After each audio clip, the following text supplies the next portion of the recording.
Good evening, welcome to the news. The Seychelles and the European Union have signed a new bilateral agreement for further funds to implement several projects in the Seychelles.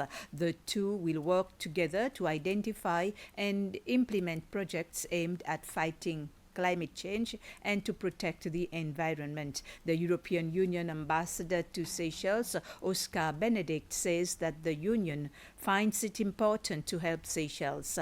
The Seychellois Minister for Foreign Affairs and Tourism, Sylvestre Radegonde, says that Seychelles is always thankful for such help, although it is becoming harder to get such grants due to Seychelles being classified as a high GDP country. Ambassador, it's a pleasure to sign this agreement with you, an agreement that the EU will be allocating to Seychelles a sum of around 2 million euros that will be used to further the projects that we've already started, and with particular focus on climate change, environment, and governance. We look forward to working with you and your team to further define the specific areas that we will be drawing up in the use of the funds. And I would like to take this opportunity to renew the appreciation of the government of Seychelles for the continued support of the EU to Seychelles.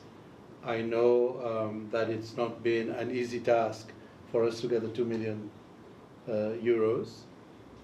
Again, we go back to the same argument each time, an argument that you know very well our position on, about Seychelles being rich, at least in terms of high GDP per capita, which we refute, and I will continue to refute. But I'm glad that regardless, we've managed to be able to secure the funds. We look forward, as I said, to continue to work with you in these areas that we will outline, but also in other areas of collaboration. We appreciate the continuous support of the EU. And a little bit late, may I take this opportunity to also extend our wishes to the EU, to the nationals of the European Union on the occasion of Europe Day. The Seychelles Bureau of Standards is also getting the support of the European Union. It has received 2 new testing equipment, a nuclear moisture density gauge and an ion chromatograph. The ion chromatograph is used to test anions in water, whereas the nuclear moisture density gauge is used to test the density and moisture content of soils, asphalt, and some other construction materials. The ion chromatograph costs a little above 1 million rupees, and the nuclear moisture density gauge almost 270,000 rupees, both paid for by the European Development Fund. The official handing over of the equipment was held at the Seychelles Bureau of Standards House in Providence this morning. The European Union ambassador to the Seychelles, Oscar Benedict, was present and spoke about the various intended EU cooperation in the country and the region. The EU and the 5 states around Southern and Eastern Africa, namely Comoros, Madagascar, Mauritius, Seychelles and Zimbabwe, are currently in the process of deepening our interim economic partnership agreement to a full agreement that will include modern rules in all trade disciplines, including in sanitary and phytosanitary measures. The inclusion of these matters, of this SPS chapter, will intensify the harmonization and integration. And this SPS chapter would also aim to protect human, animal, or plant life and health in the territories of both parties, while developing and expanding trade opportunities through facilitation of trade among the parties. In practice, what does it mean? It will be achieved through, first, upholding and enhancing practical implementation of the World Trade Organization SPS agreement and the international guidelines. Secondly, ensure transparency and predictability as regards SPS measures applicable to the parties, in trade, so that there's no surprise movements on either side of restricting access, for example, based on SPS measures. And then providing means to improve and strengthen communication, cooperation, and the resolution of any issues that may arise. And as finally, enhancing technical capacity to implement and monitor SPS measures and their harmonization with international standards through further technical assistance.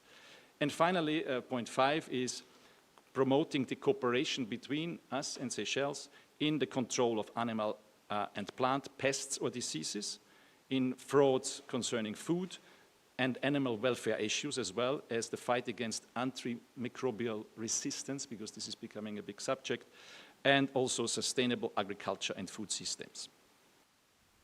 Another project of the European Union is the construction of a fish market in English River, in the vicinity of where fishermen are nowadays selling fish by the roadside. The new market, funded entirely by the EU under the 2020 to 2026 EU Sustainable Fisheries Partnership Agreement, will be built in 2 phases.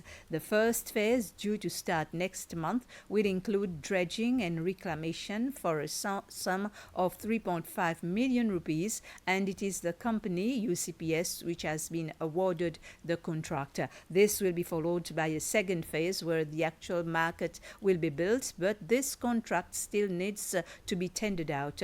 During a site visit, the minister responsible for fisheries, Jean-François Ferrari, says that the fish market will have modern facilities.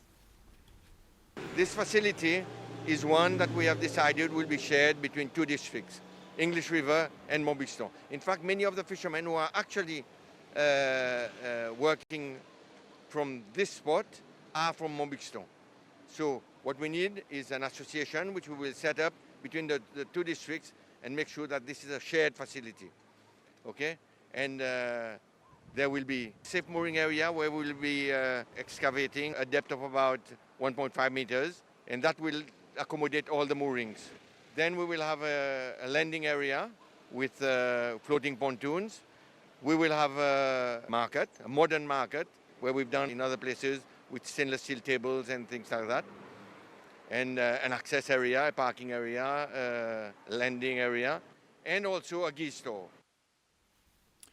The Infrastructure Agency and the Industry Department have engaged with UCPS to put in place an equitable system to sell building materials where there will be fairness and opportunities for all who need these materials. This is one of the answers from designated Minister Jean-François Ferrari, representing the minister responsible for industry, following questions from the leader of the opposition in the National Assembly, Sébastien Pillet. He wanted to know what the government is doing to address the severe shortage in construction materials and ensure a fair distribution of what is available. Minister Ferrari says it is not a question of severe shortage, but disruption in production, as UCPS had a shortage of explosives. He indicated that a consignment of explosives to be used in quarries arrived in the country last week. To showcase different cultures, the students at Independent School performed cultural dances from different countries. This was among the activities at the school's first Culture and Tourism Fair, which was held this morning. Students and teachers from different countries showed off their culture by dressing in their country's traditional wear. There were also stalls put up by different tourism establishments and departments where they were promoting job opportunities available in the tourism sector. The students at Independent School appreciated the opportunity to learn about different cultures and the careers available in the tourism sector. The High Commissioner of Botswana, Chanda P1 Teta presented her credentials to President Wavel Ramkalawan at State House this morning. They discussed about the relationship between Seychelles and Botswana and possibility of cooperation in different areas, including agriculture and environment. They also discussed different ways the two countries can benefit from each other. We've come to the end of this news summary. Thank you for watching.